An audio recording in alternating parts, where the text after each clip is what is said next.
नमस्कार। आज हम लोग डिस्कस करने वाले हैं मॉडल प्रश्न पत्र 2023 विज्ञान विषय का हम लोग डिस्कस करने वाले हैं क्लास 10th का, जो कि जारी किया गया है क्लास 10th की बोर्ड परीक्षा 2022 तय हेतु झारखंड अधिविद्य परिषद रांची के पाठ्यक्रम पर आधारित होंगे, जो कि मॉडल प्रश्न पत्र 2023 है। सेट नंबर 1 है। हम लोग इस वीडियो में एमसीक्यू डिस्कस करेंगे।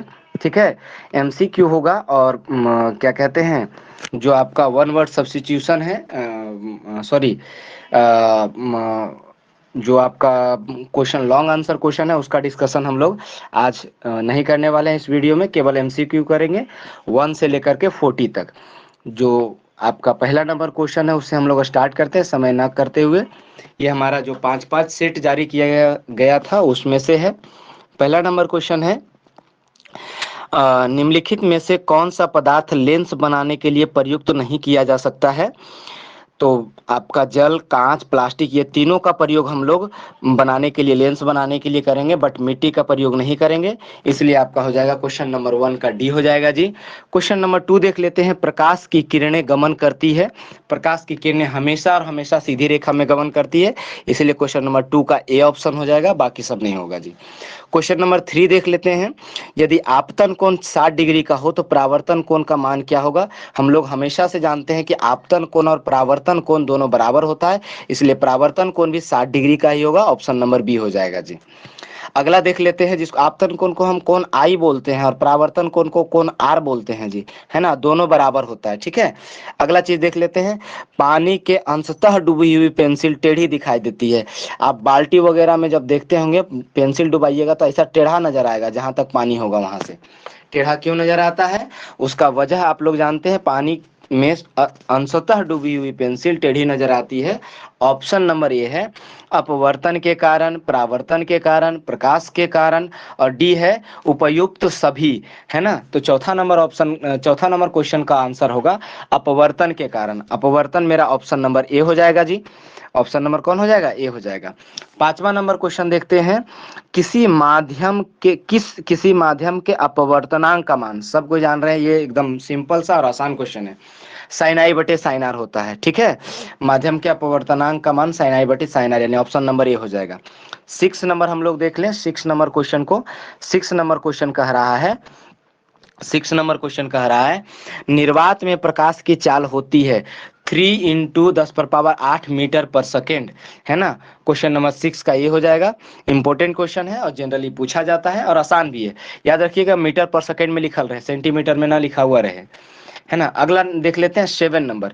7 नंबर क्वेश्चन कह रहा है, 7 नंबर क्वेश्चन क्या कह रहा है जी, कह रहा है मानव नेत्र अभिनेत्र लेंस की फोकस दूरी को समायोजित करके विभिन्न दूरियों पर रखी वस्तु को फोकसित कर सकता है। ऐसे हो जाने के कारण क्या है, ऐसे हो जाने का समंजन कारण है। समंजन क्षमता एक होता है जिसके वजह से हम लोग दूर की चीजें, दूर में रखा है वो भी, नजदीक में रखा है वो भी, दोनों हम लोग देख पाते हैं। नजदीक के देखते समय हमारा जो आंख का साइज बड़ा छोटा होता है, और दूर में भी तभी हम लोग, क्योंकि फोकस दूरी हर बार बड़ा छोटा होकर के लेंस फोकस दूरी को बदलता है और हम लोग उसको देख पाते हैं जी। और इस क्षमता को समंजन क्षमता कहते हैं। ऑप्शन नंबर बी हो जाएगा 7वां का। 8वां नंबर क्वेश्चन देख लेते हैं। 8वां नंबर क्वेश्चन कह रहा है नेत्र के आगे का भाग उभरा हुआ रहता है, उठा हुआ रहता है, ऐसे करके आपका आगे का भाग उठा हुआ रहता है जी। इस उभरा हुआ भाग को हम लोग कॉर्निया कहते हैं, जिसे कहा जाता है कॉर्निया कहते हैं। अच्छा, यहाँ ऑप्शन में एक चीज और है, स्वच्छ मंडल भी है, तो स्वच्छ मंडल उसी को कहते हैं और कॉर्निया भी उसी को कहते हैं, यानी कहने का मतलब स्वच्छ मंडल और कॉर्निया, तो दोनों हो जाएगा। सी ऑप्शन सही हो जाएगा 8वां का जी। 9वां नंबर क्वेश्चन क्या कह रहा है, नेत्र गोलक के लंबा हो जाने के कारण से दृष्टि दोष उत्पन्न होता है। नेत्र गोलक लंबा हो जाने के कारण कौन सा दृष्टि दोष उत्पन्न होता है जी, निकट दृष्टि दोष उत्पन्न होता है, तो 9वां का ए हो जाएगा जी। अच्छा, एक चीज और आप ऑप्शन में हमको कमेंट में करके बताइएगा कि अगर कहीं नेत्र गोलक के छोटा हो जाने पर कौन सा दृष्टि दोष उत्पन्न होता है, आप कमेंट करके बताइएगा जी। क्लियर। 9वां नंबर का आप लिखिएगा, क्वेश्चन नंबर 9वां का आंसर जो भी आपका आएगा वो लिखिएगा। क्वेश्चन क्या था, नेत्र गोलक के छोटा हो जाने पर कौन सा दृष्टि दोष उत्पन्न होता है, हो सकता है इसी से रिलेटेड क्वेश्चन पूछ दे आपका। क्वेश्चन नंबर 10 देख लेते हैं हम लोग। 10 नंबर क्वेश्चन क्या कह रहा है, 10 नंबर क्वेश्चन कह रहा है अवतल लेंस द्वारा किस दृष्टि दोष को दूर किया जाता है? अवतल लेंस द्वारा किस दृष्टि दोष को दूर किया जाता है? तो निकट दृष्टि दोष को दूर किया जाता है। ऑप्शन ए सही हो जाएगा जी, निकट दृष्टि दोष। क्लियर हो गया। अगला क्या कह रहा है? 11th नंबर, एक इलेक्ट्रॉन पर कितना आवेश होता है? ये सब लोग जानते हैं, 1.6 इंटू 10⁻⁻19, यानी ऑप्शन नंबर ए सही हो जाएगा जी, 1.6 इंटू 10⁻⁻19 कूलम। 11th नंबर का हमारा आंसर हो जाएगा ए जी। अगला अब इसको मिटाते हैं, इरेज करते हैं और उसके बाद आगे बढ़ते हैं क्वेश्चन नंबर 12 की ओर। क्वेश्चन नंबर 12 किधर है? तो क्वेश्चन नंबर 12 को एडजस्ट करते हैं थोड़ा सा। हाँ, क्वेश्चन नंबर 12 में देखिएगा, क्वेश्चन नंबर 12 क्या कह रहा है? 2 ओम, 3 ओम, 6 ओम के प्रतिरोधकों को पार्श्व क्रम में जोड़ने पर इसका समतुल्य प्रतिरोध होगा। समतुल्य प्रतिरोध कितना होगा जब हम पार्श्व क्रम में जोड़ेंगे? पार्श्व क्रम में समतुल्य प्रतिरोध का फॉर्मूला होता है 1/R बराबर 1/R1 plus 1/R2 plus 1/R3 जी। क्लियर। आप इसको जोड़िएगा, इसमें एक चीज मिस्टेक होता है, आप सॉल्यूशन करिएगा तो ये तो इसमें आ जाएगा, लेकिन 1/R1 का जो सॉल्यूशन होता है, आपको समतुल्य प्रतिरोध बोला 1/R1 नहीं, R/1 का फॉर्मूला पूछ लेता है जी। हम कहना क्या चाह रहे हैं हम क्लियर करते हैं, सुनिएगा ध्यान से। हम कह रहे हैं कि यदि कहीं हम पहले इसको सॉल्व कर लेते हैं, 1/R1 यानी 1/2 प्लस 1/R2 यानी 1/3, 1/R3 यानी 1/6, सबको आप एलसीएम लीजिएगा तो 6 और ऊपर में आ जाएगा आपका 3 प्लस 3 से करिएगा तो 2 और प्लस 1 यानी 6/6 आ जाएगा जी। 6/6 यानी 1 आ जाएगा, 1 ओम आपका आंसर हो जाएगा। लेकिन कभी कभार क्या होता है ना, अगर मान लीजिए 2 आता अभी, ठीक है, ऑप्शन में यहाँ पर 1 नहीं आकर के 2 आता, तो 1/R1 2 है, तो R निकालना होता तो R मेरा 2/1 है, तो 1/2 हो जाता मेरा R, उलट के लिखा जाता है 1/2 मेरा R हो जाता जी। ठीक है, ये चीज मिस्टेक हम लोग करते हैं जनरली, ये हम कहना चाह रहे हैं। तो यहाँ पर हमको 1/R का कह रहा है, ठीक है। और यही अगर कहता पार्श्व क्रम में नहीं बल्कि श्रेणी क्रम में, तो जब हमारा श्रेणी क्रम में रहेगा तो डायरेक्टली जुट जाता है 2 ओम, 3 ओम और आपका 2 ओम, 3 ओम और 6 ओम सब जुट जाएगा भैया। क्लियर हो गया, यहां तक हो गया। क्वेश्चन नंबर 13 की ओर। 13 नंबर क्वेश्चन क्या कह रहा है जी? 13 नंबर क्वेश्चन कह रहा है फ्यूज को विद्युत युक्ति के साथ किस क्रम में जोड़ा जाता है? तो फ्यूज को श्रेणी क्रम में जोड़ा जाता है, ताकि फ्यूज उड़े तो बाकी सब बच जाए जी। श्रेणी क्रम में उस चीज को जोड़ा जाता है जहां से टूट जाने के बाद बाकी सब चीज में कोई असर ना पड़े। और अगर कहीं ऐसा हो कि एक चीज अगर खराब हो जाए कोई घर में, घर के सामान में, तो बाकी सब चीज सेफ रहे, जलते रहे बॉल वगैरह, उसके लिए हम लोग पार्श्व क्रम में जोड़ते हैं। लेकिन फ्यूज खराब होने का सीधा सा मतलब है, फ्यूज उड़ने से सीधा सा मतलब है कि कोई खतरा होने वाला है जिससे कि बाकी तार बच जाए, श्रेणी में रहेगा तभी बचेगा भैया। Clear. 13 number question. 14 number question देखते हैं। 2NO प्लस सी देता है हमको 2N प्लस CO, तो इसमें कह रहा है C का उपचयन हो रहा है कि C अपचयित पदार्थ है। तो सिंपल सी बात है, सी में ओ जुट जा रहा है जी, तो ये हो जाएगा सी का उपचयन हो रहा है, यानी 14 नंबर का हमारा आंसर आ जाएगा ए, सी का उपचयन हो रहा है। 15 नंबर देख लेते हैं। बुझा हुआ चूना का रासायनिक सूत्र क्या होता है? सबको जानते होंगे, एक बड़ा आसान सा क्वेश्चन है, CaOH होल ट्वाइस, ये सी नंबर ऑप्शन हो जाएगा जी। बुझा हुआ चूना का CaOH होल ट्वाइस हो जाएगा। सॉरी। अच्छा, ये आता कैसे है? CaO के साथ अगर H2O का रिएक्शन करवाएं तो हमें क्या मिल जाता है? CaOH होल ट्वाइस मिल जाता है जी। क्लियर, ये हमें मिलता है CaO को H2O के साथ गुना करने पर। अगला क्वेश्चन की ओर बढ़ जाते हैं। अगला क्वेश्चन नंबर 16 है। 16 नंबर क्वेश्चन क्या कह रहा है? निम्न में से कौन संचरण का उदाहरण है? निम्न में से कौन संचरण का उदाहरण है? पहला है लोहे की वस्तु में जंग लग जाना, ये भी है। चांदी का काला हो जाना, ये भी है। तांबे की वस्तु का हरा हो जाना, ये भी है। यानी A, B, C तीनों है, यानी सभी डी ऑप्शन सही हो जाएगा जी। 16 नंबर। 17 नंबर क्या कह रहा है? गंधीय सूचक का उदाहरण है। गंधीय सूचक का क्या उदाहरण होगा? वैनिला है जी, लौंग का तेल ये भी है, प्याज ये भी है। गंधीय सूचक का उदाहरण ये तीनों है, यानी कहने का मतलब ऑप्शन नंबर डी हो जाएगा। एगो गंधीय सूचक होता है, एक रंगीय सूचक होता है। तो रंगीय सूचक यानी रंग बदल देता है ना। रंग बदलने वाला को रंगीय सूचक, और गंध बदल देने वाले को हम लोग कहते हैं गंधीय सूचक। रंगीय सूचक में कौन आता है? लिटमस। कौन आता है जी? लिटमस। लिटमस पत्र आपका आ जाता है कौन किसमें? रंगीय सूचक में। अगला क्वेश्चन की ओर बढ़ते हैं, 18 नंबर। सोडियम लवण का परिवार है। सोडियम लवण का परिवार NaCl है, Na2SO4 ये भी है, ए और बी दोनों है जी, इसलिए सी ऑप्शन हो जाएगा। ऑप्शन नंबर सी 18 का। 19 नंबर देख लेते हैं भैया, इसको इरेज करते हैं और 19 नंबर क्वेश्चन की ओर बढ़ते हैं। 19 नंबर क्वेश्चन क्या कह रहा है? इनमें से कौन सा कथन असत्य है? इनमें से कौन सा कथन असत्य है? पहला, टमाटर में ऑक्जेलिक अम्ल पाया जाता है, राइट है जी। इमली में साइट्रिक अम्ल नहीं, इमली में टर्टरिक अम्ल पाया जाता है, साइट्रिक अम्ल नहीं बल्कि टर्टरिक अम्ल पाया जाता है, ये गलत हो गया, ये असत्य है, यानी ऑप्शन नंबर बी हो जाएगा। अच्छा आगे भी देख लेते हैं। क्षार का उपयोग साबुन बनाने में होता है, राइट आंसर, क्षार का उपयोग साबुन बनाने में करते हैं जी। अम्लीय वर्षा का पीएच मान 5.6 से कम होता है, ये यहाँ मिस्टेक किया है, टाइपिंग मिस्टेक, 5.6 से कम होता है, ये भी राइट हो जाएगा। यानी 3 गो असत्य नहीं है, बी वाला जो है असत्य है जी। 18 नंबर हो गया। 19 नंबर की ओर बढ़ते हैं, सॉरी 19 नंबर हो गया, 20 नंबर की ओर बढ़ते हैं भैया। 20 नंबर क्या कर रहा है?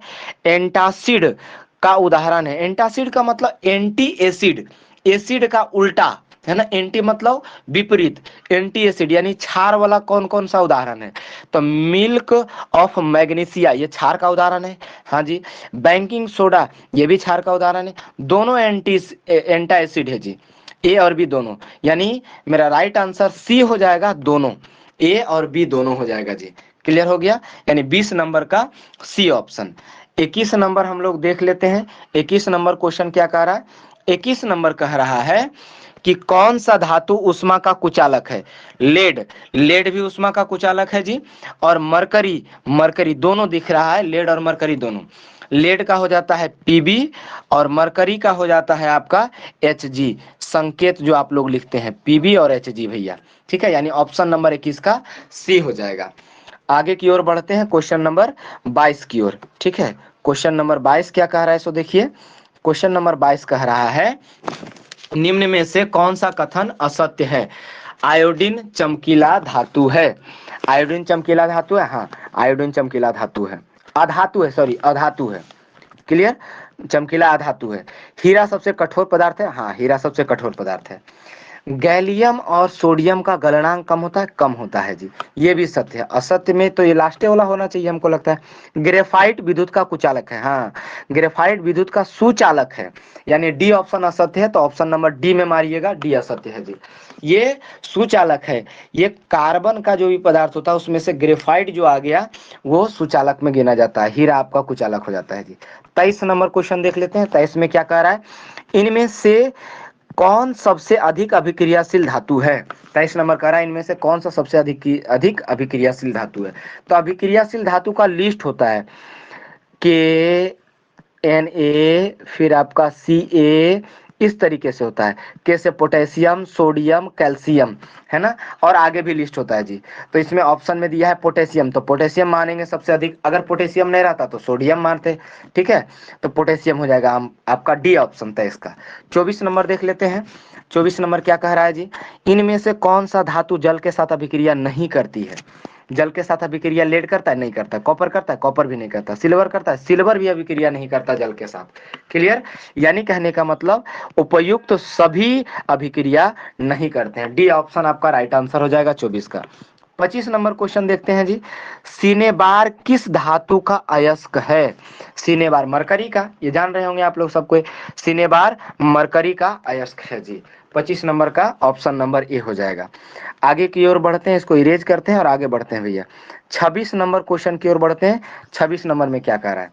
26 नंबर क्वेश्चन कह रहा है कि इनमें से कौन ऑक्सीकारक का उदाहरण है? इनमें से कौन ऑक्सीकारक का उदाहरण है? क्षारीय पोटेशियम परमैंगनेट, ये है जी। अगला ऑप्शन भी देख लेते हैं थोड़ा सा, कह रहा है अम्लीय पोटेशियम परमैंगनेट, अम्लीय, हाँ सॉरी अम्लीय पोटेशियम डाइक्रोमेट, ये भी ऑक्सीकारक है, यानी ए और बी दोनों, यानी सी ऑप्शन सही हो जाएगा जी 26 का। 27 नंबर देख लेते हैं। मैग्नीशियम पाया जाता है, मैग्नीशियम किस में पाया जाता है?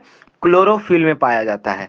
क्लोरोफिल के चलते ही पत्तियां हरा भरा रहती है जी, और पत्तियां जो हरा भरा रहती है वो क्लोरोफिल के चलते है, और वो क्लोरोफिल में मैग्नीशियम पाया जाता है। बहुत अच्छे से ध्यान से इसको याद कर लीजिएगा, ये क्वेश्चन बहुत ज्यादा पूछा जाता है। क्लियर? मैग्नीशियम वगैरह वाला है ना। चलिए, ये एक नंबर में भी आ सकता है आपका, वन वर्ड वन लाइनर वाला में भी आ सकता है। 28 नंबर देख लेते हैं। उत्सर्जन तंत्र, इसका आंसर, हाँ ये तो उत्सर्जन तंत्र ऑप्शन पढ़ दिए ना, आंसर भी इसका उत्सर्जन तंत्र ही है। देख लेते हैं।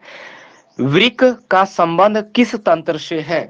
उत्सर्जन तंत्र से है। पाचन तंत्र नहीं होगा, श्वसन तंत्र नहीं होगा, परिवहन तंत्र नहीं होगा जी। ऑप्शन नंबर ए हो जाएगा उत्सर्जन तंत्र। क्लियर? अगला देख लेते हैं। 29 नंबर। पौधों में भोजन के स्थानांतरण के लिए उत्तरदायित्व होता है। पौधा में जो भोजन इधर उधर करता है वो कि उसके लिए कौन उत्तरदायित्व होता है? फ्लोएम होता है जी। B option phloem. क्लियर हो गया? 29 नंबर क्वेश्चन क्लियर हो गया जी। अब हम लोग देखते हैं 30 नंबर क्वेश्चन क्या कह रहा है। थायरॉक्सिन के श्रावण के कौन सा तत्व आवश्यक है? थायरॉक्सिन का श्रावण के कौन सा तत्व आवश्यक है? तो थायरॉक्सिन के लिए हमको आवश्यक है जी कौन सा? आयोडीन। आयोडीन, नाइट्रोजन नहीं होगा, आयोडीन है। बी नंबर ऑप्शन मेरा हो जाएगा जी। कौन सा ऑप्शन होगा? बी नंबर ऑप्शन होगा भैया, बी नंबर ऑप्शन। अगला चीज क्या है? 31 नंबर देख लीजिए। कौन सा पादप हार्मोन पतियों के मुरझाने के लिए उत्तरदायित्व होती है? कौन सा पादप हार्मोन पतियों को मुरझाने के लिए उत्तरदायित्व होती है? तो सी हमारा राइट आंसर हो जाएगा। एब्सिसिक अम्ल है ना, सी राइट आंसर होगा जी। ये 32 नंबर क्वेश्चन फिर से रिपीट कर दिया, उत्सर्जन तंत्र हो जाएगा इसका, है ना। 32 नंबर, वृक्क का संबंध किस तंत्र से है? ठीक है। अगला है 33 नंबर देख लेते हैं। 33 में कर रहा है जनन मूल घटना है, किसका मूल घटना है? तो ये आप लोग जान रहे हैं, डीएनए की प्रतिकृति बनना, यानी सी ऑप्शन आपका सही हो जाए। ये आप लोग अधिकतर बच्चे इन लोग ये जान रहे होंगे। 33 नंबर हो गया। 34 नंबर की ओर बढ़ते हैं भैया। 34 नंबर क्वेश्चन क्या कह रहा है? अगला पेज की ओर बढ़ते हैं। 34 नंबर क्वेश्चन, ठीक है। 34 नंबर क्वेश्चन क्या कह रहा है जी। जैव विकास का प्राकृतिक वर्ण का सिद्धांत किसने दिया? जैव विकास का प्राकृतिक वर्ण का चार्ल्स डार्विन ने, यानी ऑप्शन नंबर डार्विन हो जाएगा, बी हो जाएगा जी। ठीक है। 35 नंबर देख लेते हैं। 35 नंबर कह रहा है अनुवांशिकता का आधार क्या? डीएनए हो जाएगा, 35 का ए। 36 नंबर देखिए। प्राथमिक उपभोक्ता को कहते हैं, प्राथमिक उपभोक्ता को कहते हैं द्वितीय पोषी स्तर भी और शाकाहारी भी। अच्छा, इसको समझ लीजिए थोड़ा सा। सबसे पहली बात, एक होता है घास फूस, ठीक है, पेड़ पौधा जिसको कहते हैं जी, उसको खाने वाला जानवर होता है, ठीक है। एक होता है जानवर, क्लियर। जानवर को खाने वाला एक होता है पशु, वो भी जानवर ही होता है, लेकिन जैसे शेर वगैरह हो गया जानवर में। जानवर में से कौन सा? यहाँ पर बकरी कर देते हैं जी, बकरी है ना। बकरी को खाने वाला कौन? शेर हो गया। तो जो मेरा प्राथमिक उपभोक्ता सबसे पहले उपभोग जो यानी उपयोग में ला रहा है, तो पेड़ पौधा किसी को नहीं खाता है, पेड़ पौधा को खाता है बकरी। तो बकरी क्या हो जाएगा? शाकाहारी पहले हो जाएगा, क्योंकि पेड़ पौधा खाने वाला को शाकाहारी कहते हैं, यानी प्राथमिक उपभोक्ता को हम लोग शाकाहारी कहेंगे, है ना। बकरी को जो खाएगा वो हो गया शेर, इसको हम लोग कहेंगे द्वितीय उपभोक्ता, है ना। दूसरा वाला उपभोक्ता हो गया शेर।